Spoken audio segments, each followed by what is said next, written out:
अध्यक्ष जी, साहब सैनी साहब, पूर्व अध्यक्ष हरि भाई जी और प्रधान साहब और हमारे माननीय विधायक कमल जी, सभी पार्टी के नेतागण और आप सब मौजूद बुजुर्गों, माताओं, बहनों, हमारे बच्चों, नौजवान दोस्तों, मुझे खुशी है कि आज विधायक परिषद में हमने पैसा सबमिट किया था, उसका काम पूरा हो गया, उसका आज लोकार्पण होगा।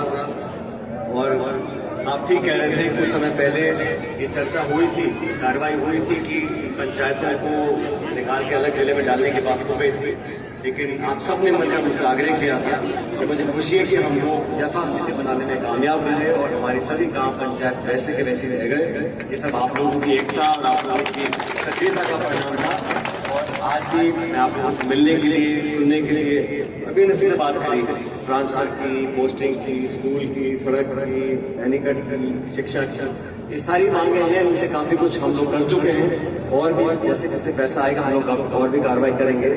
लेकिन आपको बताना चाहता हूँ कि अलियारी से मंडा तक जो सड़क का काम था, उसको मरम्मत करने का काम 1 करोड़ रुपए की राशि स्वीकृत हो गई थी और 29 जून को हुई पिछले महीने 1 करोड़ रुपया सड़क को नवीनीकरण करने के लिए अलियारी से मंडा तक और मंडा से कोयडा तक सड़क निर्माण का काम है, वो भी 90 लाख रुपए का है, उसकी भी राशि स्वीकृत हो चुकी है, उसमें भी काम बहुत जल्द चालू होगा।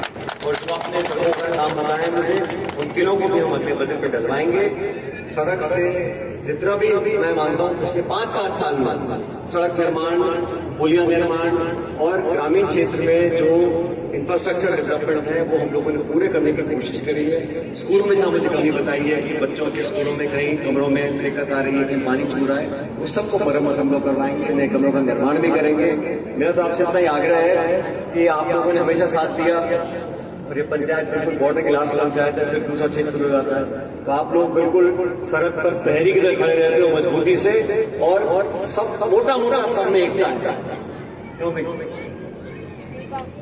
मोटा मोटा सब में एकता है। और बाकी जो समस्या है, देखो 2-2.5 साल सरकार के पूरे हो गए और मुझे कहने में दुख है कि 2 क्षेत्र होते हैं, एक चिकित्सा का और एक शिक्षा का, और दोनों क्षेत्रों में सरकार पूरी तरह फेल है। अभी हमारी गर्भवती महिलाएं, लेकिन 20 महिलाओं की मौत हो गई बीकानेर में, कोटा में, तो अस्पतालों में जो व्यवस्था होनी चाहिए वो सरकार करा नहीं पा रही है। और स्कूलों में भी झालावाड़ में स्कूल की छत गिर गई, कितने बच्चों की जान चली गई। तो शिक्षा, चिकित्सा सरकार ढंग से नहीं करा पा रही है, सब जानते हैं, लेकिन अपने क्षेत्र में जितना हमसे हो सकता है हम करेंगे, पूरी ताकत के साथ करेंगे, आप लोगों को मजबूती देने का काम करेंगे। और आज जो दौरा मैंने रखा सब आप लोगों से मिलने के लिए, जो काम हमने करवाए हैं उसका निरीक्षण करने के लिए, और पता रहे कि क्षेत्र में कितना पानी आ रहा है, नहीं आ रहा। मैं जानता हूँ पानी की किल्लत हमेशा बनी रहती है, उस पर भी प्रभावी कार्रवाई करने की कोशिश करेंगे। लेकिन आज के दिन आप लोगों से मिलकर सिर्फ जानकारी लेने के लिए, हालचाल पूछने के लिए, रामासामा करने के लिए, और जो काम आपने बताए कुछ साथियों के ट्रांसफर पोस्टिंग के कार्य थे उनको मैं लिख लिया है, पूरी कोशिश करूंगा कि उनकी मदद हम लोग कर सके।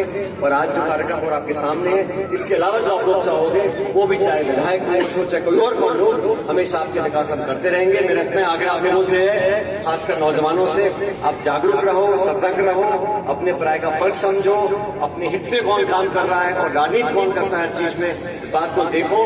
आज जो देश में माहौल बना हुआ है, आज जो बच्चे बच्चियां पढ़े लिखे, उनके मन में बहुत गहरा घाव है, उनके साथ धोखा बार बार होता है, पेपर लीक होते हैं, जांच होती नहीं, बड़े बड़े मगरमच्छ बच जाते हैं, छोटे छोटे कर्मचारी पकड़े जाते हैं। और जो बच्चा मेहनत कर परीक्षा देता है, लाखों रुपए खर्च करता है, ट्यूशन के, पढ़ाई के, कमरे के किराए के, मेस के, और बहुत खर्चे होते हैं, और पूरा परिवार उसका नुकसान करता है। एक बच्चा पढ़ता है तो पूरा कुनबा लगता है उसका, तब जाके पार पड़ती है। उसका धोखा होता है तो बहुत दिल को भी चोट लगती है और बच्चों के सपने टूटते हैं। पूरी सरकार जो है, दोनों जयपुर दिल्ली वाली, इन्हें ज्यादा परवाह नहीं है। आज पूरे देश में नौजवान आक्रोशित है और मैं चाहता हूं कि सरकार अपनी नींद से निकले, घमंड और अहंकार में बड़े बड़े भाषण देना और अखबार और फोटो छपवाना और धरातल पर जो नौजवानों का भविष्य बर्बाद हो रहा है, उसके प्रति सरकार बिल्कुल भी चिंता नहीं कर रही है। ये बड़ा विषय है, इस बारे में हमको जागरूक रहना चाहिए। आप लोगों ने हमेशा प्यार सम्मान दिया, इसलिए आपसे बार बार आने का मन करता है, मिलने का। अपना आशीर्वाद बना के रखना और जब समय आएगा मजबूती से हम लोग साथ खड़े रहेंगे। बहुत बहुत धन्यवाद। राम राम।